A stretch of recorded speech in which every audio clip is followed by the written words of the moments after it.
August 10 na pala. August 10. Iyan o. Sobrang hangin.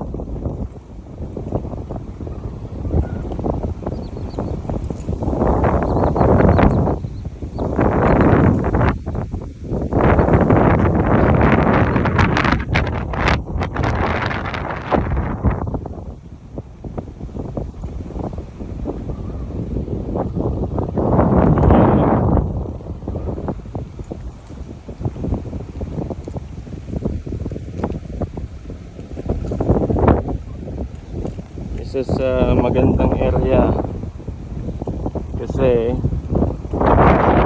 pwesto pero magkakasama. May patubig sa gitna, yun o. Tapos magkakasama, so hindi lipat ng lipat. Yan ang magandang area. Saka yung mga pinitag nito, yan o, tiga 1 hektarya na yan. 1 hektarya. Isang hektarya. Wala na masyadong pilapil kasi trabahuin pa yan eh. Saka di naman natataniman ng pilapil. Ayan.